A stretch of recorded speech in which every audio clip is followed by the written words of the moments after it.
You're listening to Civic Media.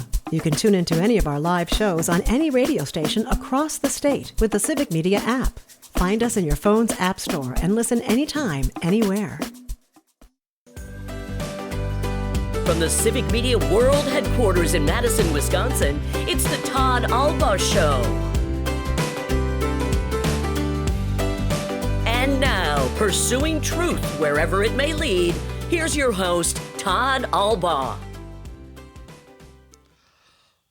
Across Wisconsin on the Civic Media Radio Network and streaming worldwide on the Civic Media app. Good afternoon, everybody. Todd Alba along with Mr. Aaron Zommers on the board. It is 6 minutes past the hour of 3 o'clock. Welcome to hour number 2 of the big program on this Tuesday, September 16th, 2025. It is a great day to be a Wisconsinite.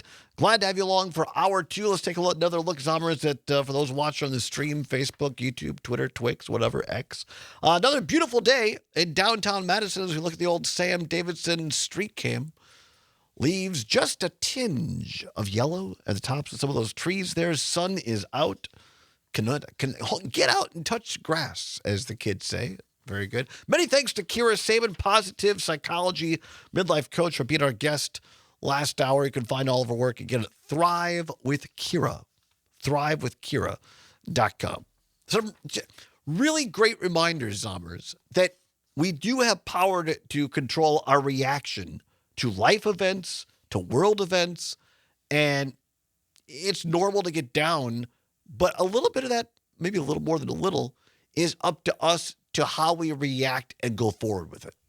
And also, one thing that I think that I really appreciate about Kira is that those are things we need to hear. Mm-hmm. And I could see that kind of message still feeling discouraging coming from somebody else, but from her, it feels empowering, as opposed to being like, oh, here's another thing you have to do in order to feel okay. It's like, no, you get to do this. You can be in control of this. Because she said before, like, it's okay to not be okay. Right. And we all get there. We all go through those times. But I think what she put out there today, and check out this, everything we went through today was on her Instagram post, Kira Sabin.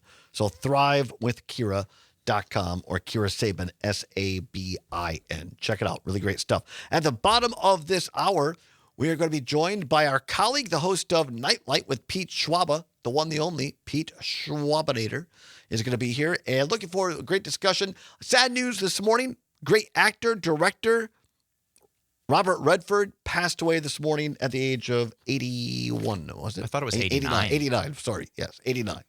89 years old. So we're going to be talking about the life and times of Robert Redford a little bit later on in this hour. And what's worse is straight ahead as that as well. I want to go here. And I had this queued up last week, and then we didn't do it for obvious reasons, the news of the day. And I think it's great to follow up what Kira talked with us about last hour, that we have choices. And this might come from an unlikely place, but hope you continue to listen. This is from Awful Announcing. It's a great website, by the way. Deals with broadcasting and not just radio, but all broadcasting. But it's also like things that appear on television. And they did a great interview. And Zommers, maybe you can help me if it's on the clip where exactly this is from and who's interviewing Jim Nantz. Is it a podcast? Yeah, it's Jimmy Traina. Thank you. And it is SI Media or SI Media. Yep, I'm sorry, SI. I'm not familiar like with it. Sports Illustrated, yeah. Oh, okay, gotcha. Yeah. It's Jimmy who again? Jimmy Traina, Traina, interviewing Jim Nantz. Thank you. I appreciate it. Well, make sure we get the attribution in there. And we're going to pick it up, and Jimmy Traina is going to set this up. And he's talking to Jim Nantz, who celebrates his 40th year in broadcasting, one of the great play-by-play announcers of all time, in my opinion, at CBS. And talking with Jim Nantz about what's changed in this industry. And he gets into, do we really all need a hot take? And I think it's just a good reminder from a sports point of view that when things happen in our lives in the world, we don't always need to rush to our cell phones, our smart devices, and do a hot take. Here is Jimmy Traina talking with the sports broadcasting legend, Jim Nantz. three. I want to get your take on something I read recently, and then I'm going to end with a ridiculous question. I want to get your take on this because I saw this. This comes from John Oran's newsletter. He spoke to Tirico. And Tirico had an interesting comment about basically kids. I don't know if kids is the right word, but younger people today don't really aspire to be play-by-play people. They're looking more at the hot take stuff. I'll read you what Tirico's quote is here. Again, this is in John Oran's newsletter on Puck. I do notice when I go back to school now, you find more of the students who are interested in being hosts and opinion makers and less who are interested in being play-by-play announcers. The celebrity factor becomes the magnet, and the idea of coming through the ranks is not there as often as it once was, at least in some of the students I see. What has been your experience with that? You think Mike's onto something there? Do you get a lot of? I think he's got an accurate read on it, Jimmy. I really do think that it speaks to the power of social media, hot takes, creating conversation, and they think that's the business, and they think that's what they want to get into. I'm sure that Mike also gets a tremendous amount of mail and inquiries from kids that are in high school or in college. I'm fielded all the time. Yep. And it's one of the honors of my life because I used to be one of those kids that was writing letters in my time. But most of them, when I try to distill what it is they want to do, I say most of them, not all of them, but I would say it's over 50%. They want to be famous. Right. They want to be on TV. They want people to hear them. And I'm going to go against the grain here. I'm sure Mike was wired the exact same way. That was never the hook. It was the story and the ability to be a storyteller that was the draw. It had nothing to do with trying to get your face out there, your name out there, or say something profound. It's just different. It speaks to the way we work today. Everybody's got a hot take on everything. And, it's okay not to have a hot take on everything. People feel like they're incomplete if they're not able to converse and have something really sharp and edgy to say. Yeah. It doesn't have to be that way. But I do think business is losing out on having a reservoir of play-by-play guys because everybody is drawn to the idea of being on camera. Right. That is Jim Nantz on SI, Sports Illustrated, and talking to Jimmy Traina there on that podcast. And he just nailed it, in my opinion. If you're watching on the stream, Facebook, YouTube, Twitter, X, Twix, right behind me is my name, literally in lights, or at least a screen that's lit up. The Todd Allball Show. This is why I'm bad at self-promotion. Because, I don't care that much about promoting myself. I love having this show every day. It's a huge honor and responsibility because of what Jim Nantz just said. And Zomer, correct me on the air if I'm wrong. Have I not told you that the best shows are when I say the least, in my opinion? I mean, yeah, that's that. There have been a few things you've said that make the best shows, and that is one of them. When you have people who know what they're talking about and you let them get on a roll and share a story and tell a story, that's one of them. Right. Yeah. And that's why I loved having people like Kira Saban on. That's why I love that Pete Schwab is going to be on. I like being the traffic cop, so to speak. That you give them the wave and the green light. Come on, let's okay, and then a yield. We're getting close to the break, and got to stop here. And then we go. I love the storytelling part, like Jim Nantz said. I mean, sure, of course. I mean, it's fun to come on and give your opinion, but that's not what drives me. Right. That's what. Either, that's what. Yeah. And you either. And that's not. It's the opportunity to help tell other people's stories, and with that, in my opinion, is a huge responsibility. Right? To get it right. And I realize it's from a sports angle, Jim Nantz being longtime play-by-play guy. But I think it's applicable to everything else. That so many, particularly, I'll say it, young people, they want to be famous. And there, unfortunately, in my opinion, have been people that have made a lot of money. Think of the Kardashians. They're famous for being famous. I'm not sure they have any other real talent. And so it's like being an NFL player, right? It's less than 1% will end up there making a living. But everybody, not everybody, but a lot of young athletes, I want to be in the NFL. Brady Ewing and I talked about that last weekend, going to the Brewers game together, when he talks to kids in schools. And he tries his best to say, I'm very thankful that I had the opportunity to play in the National Football League. But here's what else that you don't know about me that I'm equally or more proud of: to be a husband, to be a dad, to be a friend, to work in my community. And it's a great reminder what Nance just said there to me. And I hope the rest of you find it helpful, that we don't all need to rush out and have a hot take on everything. Getting the most clicks, the most likes, having your voice out there. Sometimes you're better served, as my great math teacher Andy Spees likes to say, pause and reflect. Pause and reflect. 17 now, past the hour of 3 o'clock. Time once again for What's Worse. Let's go.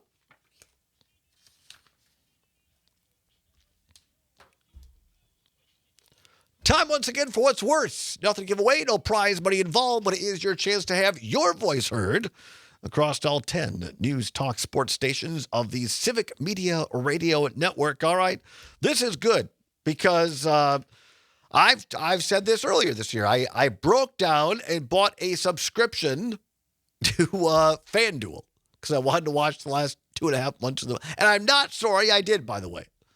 I listened to some of the games on the Milwaukee Brewers Radio Network on some of our fine affiliates, but I also like to watch it. So timely indeed. The category today, what's worse, subscriptions or purchase? Subscription or purchase? 855-752-4842, 855-752-4842. The example, maybe my FanDuel one wasn't a great example, but that's only a subscription. That's only a subscription.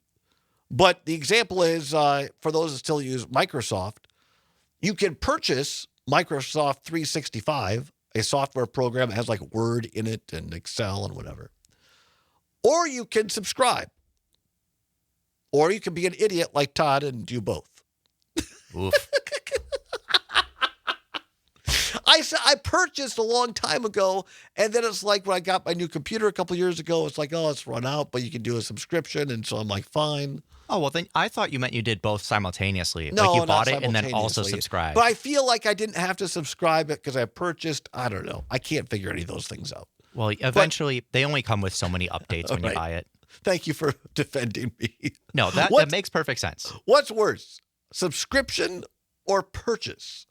855-752-4842, 855-752-4842. PJ, watching on YouTube, says subscriptions are worse because in the long run, it's more expensive. Thank you, PJ. Appreciate that. That can be very true, right? It's like financing something.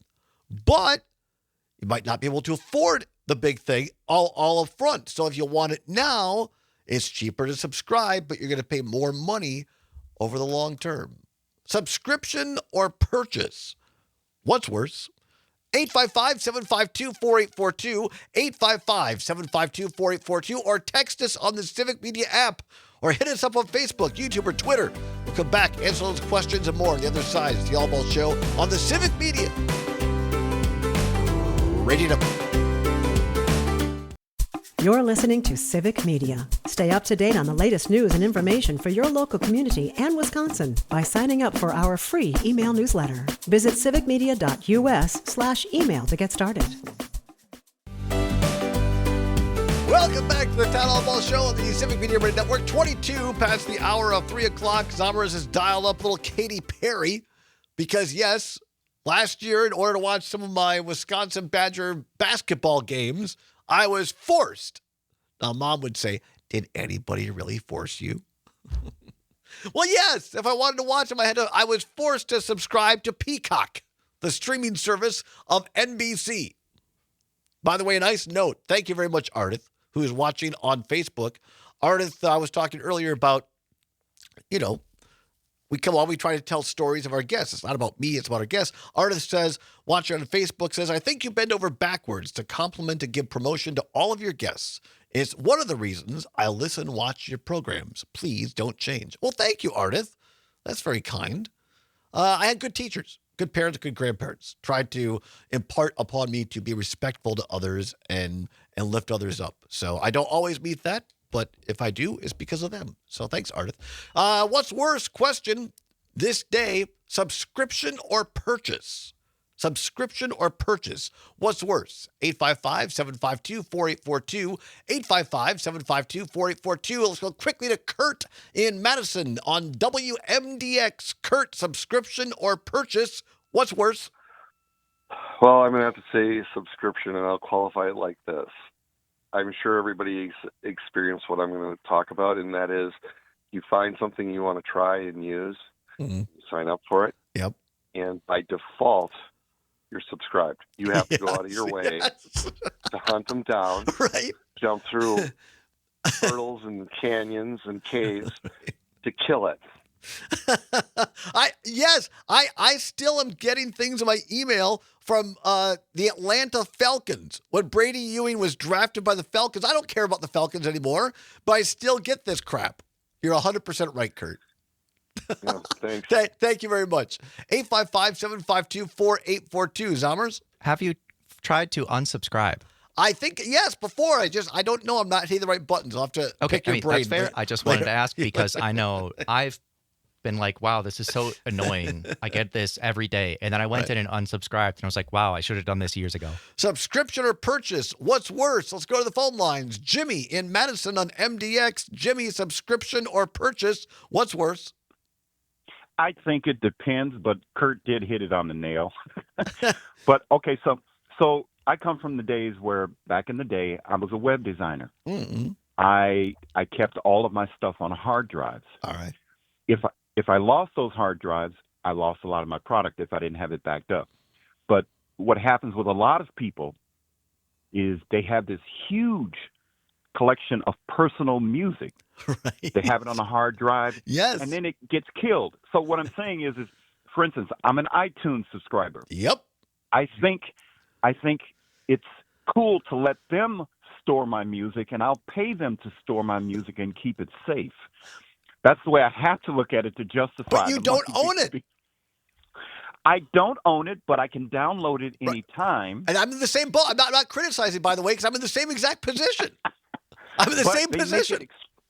They make it extremely difficult sometimes to do that. Yes. And when you go to unsubscribe, I hate it when they say, okay, what is your password? Oh. Now I've got to go. I've got to go dig deeper. So you're speaking my language. You're speaking my. I wish I had more time. Up against the clock. Thanks, Jimmy. We appreciate the listenership of the call. 855-752-4842. Dolores, listening in Madison on WMDX. Dolores, subscription or purchase? What's worse? I say subscriptions, because you forget when you have it, and then you keep paying and paying and overpaying. Especially those gym subscriptions, you pay, you go the first month, 2 months, and then you keep paying. Right. Anyways, but I wanted to tell you, Todd, also about Spectrum. They have a lot of, you can have access to Peacock for free through the Spectrum app. Really? The Spectrum services you have. Yes, you have a Spectrum. You have access to Disney, Paramount, Hulu, Dolores, all the 9 yards. We don't have time right now. If you're a new listener to the show, I am at war with Spectrum. It's going on 2 years. Oh. And if you could help me end my war, I would love it. I don't have time, but through no fault of my own, in my opinion, I can't get out. It's a dreadful cycle, but thank you for the call. A call back, or if you work for them, let me know because I would love some help. And I want a detente. You understand? I want to end my war with Spectrum. What's worse? 855-752-4842. 855-752-4842. What's worse? Subscription or purchase? Mike, a brand new listener in Madison on MDX, says neither when it comes to adult websites. I'm not touching that with a 10-foot pole. Len in Madison says, I believe subscriptions are worse. Subscriptions usually will have quote-unquote strings attached, many of which you may not even be aware of. Yeah, along that note, on YouTube, Cam and Appleton says, for higher purchases of electronics, they're writing into the user agreements that they can shut off your device because you don't truly own it anymore.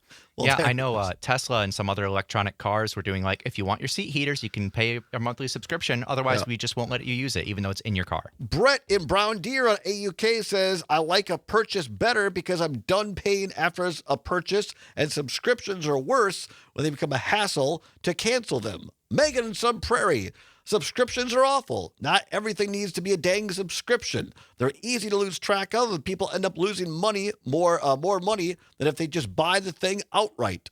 Matt in Middleton says, I think the subscriptions are worse. It's like insurance, as they will always get more money out of the deal than the worth of the product, like PJ said. How about that? Also, our friend Jeff Perry says subscriptions are worse. I hate them. I avoid subscriptions if at all possible. Often, if subscription is the only option available, I will forego the transaction altogether. Zommers, what's worse? Jeff's not alone on that one. I mean, yeah, I think we don't have time to get into it. There are reasons where subscriptions can work, but nowadays, everything is a subscription. It's getting ridiculous, and it costs so much money for stuff that's generally a worse product. I think subscriptions are worse. This is a good time to remind you, subscribe to the Civic Media newsletter. That's free. We would love to have you do that. Stick around. We're going to talk about the life and times of Robert Redford with our friend Pete Schwaba of Nightlight on the other side. Farm News is next. It's the All Balls Show on the Civic Media Radio Network. Welcome back to the Todd All Balls Show on the Civic Media Radio Network. 35 now past the hour of 3 o'clock on Tuesday, September 16th. The iconic song, the theme song there from the great movie The Sting. One of those movies that made Robert Redford an icon. His family, his agent, announced that Robert Redford passed away this morning at the age of 89. The Academy Award-winning actor and director, one of the biggest movie stars to ever grace the screen, and whose startlingly magnetic charisma in films such as Butch Cassidy and The Sundance Kid, The Way We Were, and The Sting made him the icon that he was. Barbara Streisand, who starred alongside Redford in the 1973 romantic drama The Way We Were, said the Hollywood legend was, quote, one of the finest actors ever, unquote, in a tribute today on social media. Here to talk about the life, the times of Robert Redford, what he meant to the world of entertainment, to movies, the one, the only, the guy that means a lot to us, to me personally here, our entertainment guy. You can hear him every evening on Nightlight from 6 until 8 with Pete Schwaba, joining us via StreamYard, the one, the only Pete Schwaba. Pete, how are you? I'm well. Is that all I get for the opening, though? Is it, Do you want more? We can gin it up a little bit. I'm well, buddy. How are you? Great to be here. Well, now that you're here, it's great. I appreciate you doing this on short notice. Obviously, we don't know when these things are going to happen, and I appreciate you being available because I could sit here and read news stories on it and give my personal reflections. But what I love about this is, for those that I can't imagine who, but might not know your background a little bit, share with people a little bit. You're not just a radio host for us, but you've been in entertainment and film industry a long time. Tell people the lens you're looking at this through. It's interesting, Todd. Like I've been a writer, and I lived in LA for years and sold some movies, and so I see what goes into the process, and it makes me when a guy like Robert Redford dies at 89. I mean, that's a great run, but it is really the end of an era, and every time one of these Hollywood kind of titans passes away, I think, who's next? Who's going to fill those shoes? Ryan Reynolds? No. Maybe Leo DiCaprio. He was just such an old school guy. His private life was pretty private, a lot like Paul Newman. He just made great films, and that's not by accident, because what I just said, like going through the process, and you see how, I had one script that got mucked up. Everyone had good intentions, but they did too much. There were like too many cooks in the kitchen. And to do what Redford did and make all those great films like Paul Newman or even a Tom Cruise, that just shows how smart they are. and how savvy they are about the material and what they're choosing. He was a legend, you know. One of the things I learned today in reading the great CBS, the Sunday morning folks, they just do really great, I think, at covering entertainment. And they have a couple of great pieces out today. I was reading one of them. You probably already knew this. I didn't until I read it this morning. But, you know, one of maybe is most popular in terms of just general people, but maybe not. Butch Cassidy, the Sundance Kid, that the studio did not want to have anything to do with him because he was young and fairly unknown. And in fact, it was Paul Newman, who was 11 years his senior, who had to go to bat for him. And then Redford repaid that later on. Yeah, that's a great story. I heard that years ago, and I think it's it's a testament to his talent, but you know, I think the studio tends to always give pushback when someone is unproven, and especially if they're willing to spend the money to get someone with a name next to Paul Newman. But yeah, I think at that point he had only done maybe The Way We Were, and that was kind of a romantic drama. So I could see the studio side, but I love when I hear stories about how someone sticks up for someone and says, this guy's got to be the guy. And that more or less kind of launched him onto the scene and started the his long career. And then later, fast forward a number of years, it was Redford that went to bat to the studio and said, no, I want Paul Newman in The Sting because it was almost like, well, maybe he's too old, now, whatever. And it was Redford that got Paul Newman in The Sting later on. So I did not know that. That's fascinating. And you know what's interesting? The Sting is one of my favorite movies. Me too. He played the music, the Scott Joplin music. I've grew up listening to my grandma and my dad play the entertainer on the piano. It's always been some of my favorite music. And when I saw that movie for the first time, I fell so in love with all elements of movie making, the sets, the acting, the music, the writing. And my one issue with that movie, and it was totally nitpicky, was this handsome blonde guy from the streets of Chicago. I'm like, because Paul Newman you kind of buy, and Henry Gondorf and all these great characters, but like, I don't know, he looked like, and he was born in Santa Monica. He is a California kid. So that to me, I had to kind of suspend my disbelief at 15, but I did because he's such a good actor, and very quickly you forget and you just lose yourself in his performance, I know you said Zombers, a couple of clips here, obviously kind of hard over radio. We're going to still play them. First one is from The Way We Were. You want to set this up? Yeah, this is Barbara Streisand running out. She's got all these groceries, and it's been years since I've seen the film, but this is an iconic scene where she's telling him why they have to hang out together. And he's in uniform, I think just released from the service. And it kind of speaks for itself, but it's just their quirky, flirtatious ways that are so great on the big screen. Robert Redford and Barbara Streisand in The Way We Were. Hi, Bill!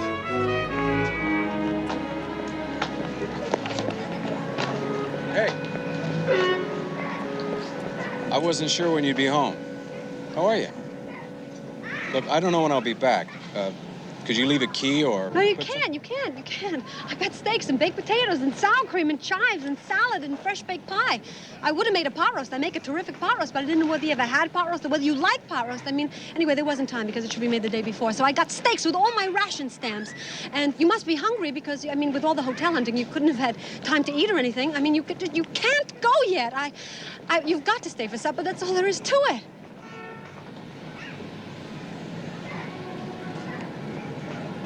What kind of pie?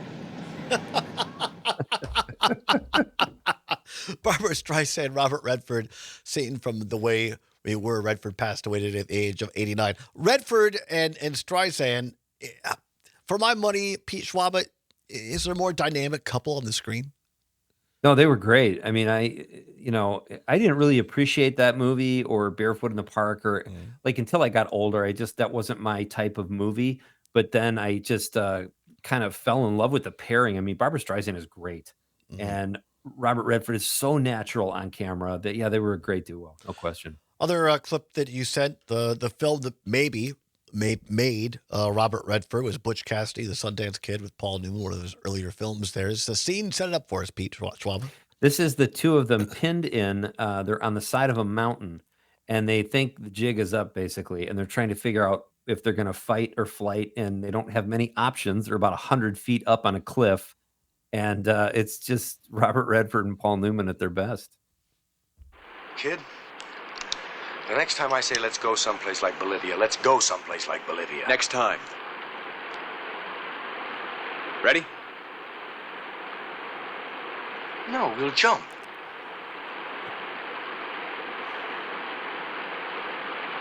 Like hell we will. No, it'll be okay. If the water's deep enough, we don't get squished to death. They'll never follow us. How do you know? Would you make a jump like that and you didn't have to? I have to, and I'm not gonna. Well, we got to, otherwise we're dead. They're just gonna have to go back down the same way they come. Come on. Just one clear shot, that's all I want. Come on. Uh-uh. We got to. Up. Get away from me. Why? I want to fight them. They'll kill us. Maybe. You want to die? Do you? All right. I'll jump first. No. Then you jump first. No, I said. What's the matter with you? I can't swim.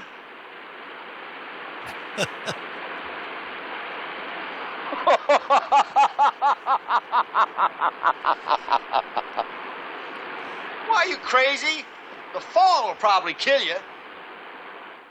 Butch Cassidy, the Sundance Kid, Paul Newman, and Robert Redford, who passed away at the age of 89, discussing it with Pete Schwaba, host of Nightlight.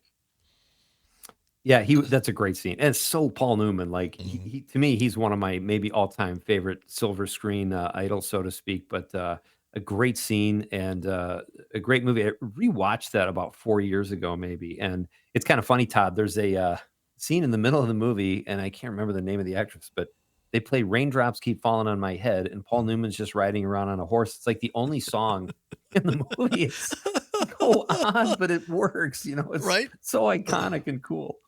Let's talk a minute about, besides being a great actor, he later became kind of got away more or less from being in front of the camera, although maybe he never left it, but focused much more on his directing side of it. Won an Oscar, correct me if I'm wrong, on as a director, and then got a lot of philanthropic activity, very environmentalist.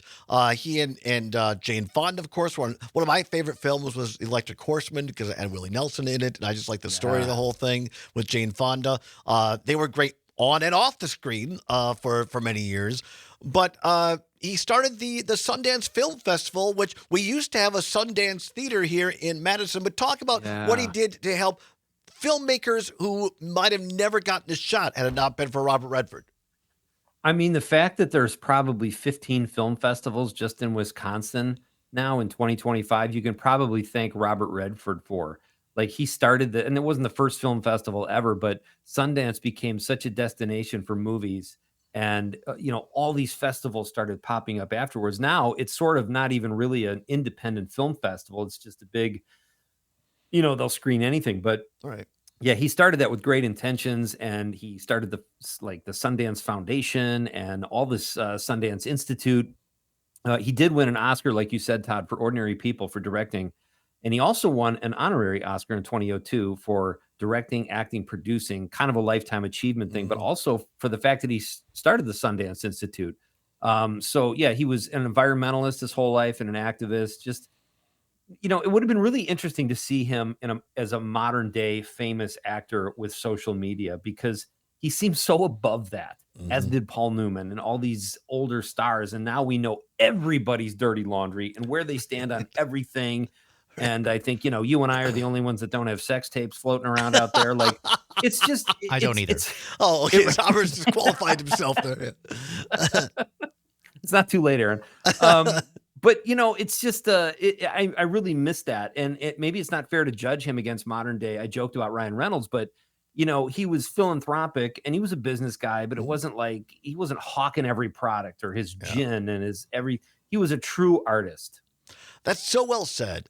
And I think, not to get political, but I mean, I think we talked earlier, had Jim Nance on a clip. He was on the SI podcast talking about, if we're a sports announcer standpoint, you don't have to have a hot take on everything.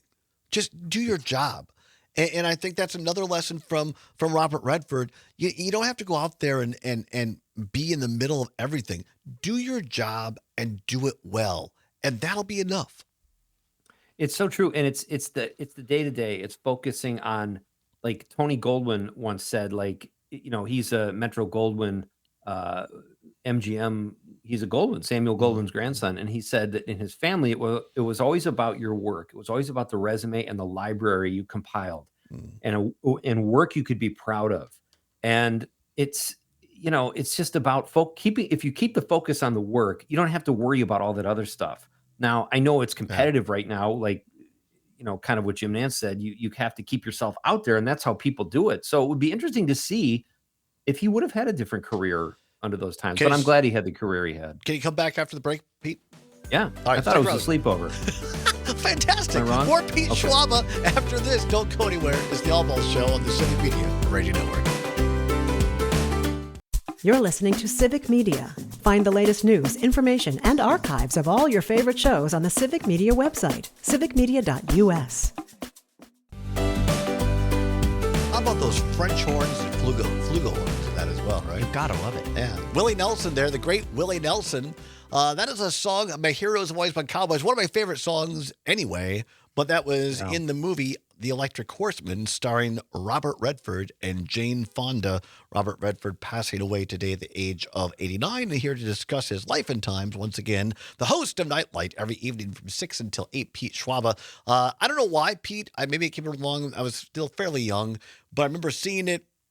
I was just enthralled by it. And I like the story that here was this rodeo guy who was taking care of his horse. It was more important to steal this stud horse from a rodeo because it was being shot up with hormones or whatever, and releasing it. $1 million horse or whatever, just put it out and Jane Fonda played, for those that don't know, the reporter who is on his case trying to tell the story. And of course, things happen and fall in love. At one point, my favorite line from that movie, I think, I can't say it verbatim, but he and Jane Fonda have to sleep out in a tent or something like that while they're trying to save this horse. And he gets up in the morning, he's like, oh, and she's like, what's the matter? And he goes, some of my parts of my body wake up sooner than others.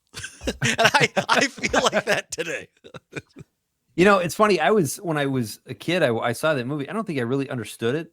But now, my favorite line from the movie, it wasn't my favorite line, but it kind of made me go, people do that? Like, he was saying what he had for breakfast every day. And she said, what? And he said, steak and eggs. I'm like, what? Right. Like, I was used to Fruity Pebbles. Who has steak and eggs for breakfast? Like, cowboys. So that was kind of interesting. But that song, and talk about icons, man. When Willie Nelson goes, that's going to be a bleak day don't too. say it. Don't say it. I saw him last year. He was here at Breeze Stevens Field, and it was the second or third time I've seen him. And I mean, he's 91, 92 at least. 90, yeah. And 91, and as of last summer, I mean, his fingers were still picking, and he still had the pipes. Yeah, I was at the show too. Basically, it took him a song to warm up, and then he was great. Yeah. Wow. Oh, that's so cool.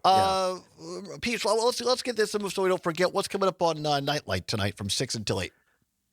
Tonight, I'm going to talk about the Dialogues Documentary Festival in Milwaukee. Susan Kearns from Milwaukee Film will join me at 6:35. We'll talk to Susan for a bit. It's a great festival. Milwaukee Film does such an amazing job. It's a great program, a great organization. And then I've got a guy who I've been trying to have on the show for a while. Trapper Shep will be with me, and we're going to play a couple of his songs, and he's going to join me over the stream. And just a great guy. I don't know how familiar you are with his music, but he found a Bob Dylan song that was going on. It was an unfinished song called Wisconsin. And he kind of saw it online and finished it and arranged it and sent it in. And Bob Dylan gave him the go-ahead to release it. So he basically co-wrote a song with Bob Dylan. Wow. And he named it On Wisconsin. But Trapper has a new album out called Osborne, and there's a song on it called Loaded about the pharmaceutical industry. He is great. So I'm very excited to talk to Trapper. That's fantastic. I can't wait. I'll be listening in, as I often do, as I try to do, from 6 until 8. You can also hear Pete on the Civic Media app from 6 until 8 as well. Home station WGBW in Green Bay. But you can hear him across the network every evening from 6 until 8. Pete, a couple minutes left here, a minute and a half or so. Just final thoughts on what Robert Redford meant to you as someone who comes from the entertainment world? I mean, you know what, Todd, honestly, I've been in the business, but I'm mostly a fan too. And I just, I never met him. I don't know him. I just know his work. And I like that. I like knowing what he left behind. Like, oftentimes celebrities get criticized. Oh, Frank Sinatra, he had affairs, or people always looking for something to judge people or find something negative. And I just want to say, you know what? you know how much joy Frank Sinatra's music has brought to people? Do you know how much joy Robert Redford's career in movies have brought to people? Just be quiet and follow and look at their art and look at the legacy they left. And that's certainly the case with Robert Redford. I well said. I couldn't agree more with what you just said. I would add, for me, I think it's what you said earlier, Pete, is that obviously I never met him, never knew him, whatever, but just from afar, watching him work and appreciating what he created, and seemingly, and we've seen a couple of these stories, going to bat against bigger interests and saying, no, I believe in this and I'm not compromising. And that takes guts. Right. And that takes some the balls, I'll say it, and some fortitude. But to say, no, if they don't want to give in, I'm not going to do that. To believe in to truly believe and to put that out there on the screen for the world because you believed in it. That's a lesson for me. And it's a big, and that sounds easier than it is. And going back to social media, Todd, I hear all these people that like they make these statements like, you know me, I say it how I feel it, and all that kind of stuff. It's like, oh, that's not hard to do on social media when you're using an avatar. Yeah. I mean, when you actually have to do it against big entities, whether it's a movie studio or a $1 billion corporation or whatever, it takes, like you said, I won't be as risque as you, Todd, but it takes major guts. And he had it. He was a great artist and seemingly a really good human being. Yeah, I could not agree more. And he'll be sorely missed. But the cool thing is, people like this pass, their work still lives. And we can still go back and watch The Sting and Butch Cassidy, The Sundance Kid, and all of his other work. And that's the legacy that we could all learn from. Pete Schwaba, thank you so very much. And I'll encourage everybody to tune in tonight from 6 until 8 with Pete and his trusty sidekick, Conrad. Thank you, buddy. Thanks for asking me to be on. I love being on your show. The feeling is mutual. You're welcome anytime. Thanks for taking the time, Pete, on a busy day for you. Really appreciate it. Stay tuned. Maggie Dawn is next. This is Todd. Say whatever you're fighting for, whatever you believe in. Do not give up. Keep banging your drum. We'll see you tomorrow, everybody. Bye-bye. The national news cycle never stops, but it can be hard to find news about your local community. Civic Media is dedicated to providing quality local and state news coverage across Wisconsin. With the Civic Media app, you can get notifications about local stories that matter to you and your community. Find the free Civic Media app in your phone's app store and choose notifications from the menu to tell us what kind of news you want to hear about.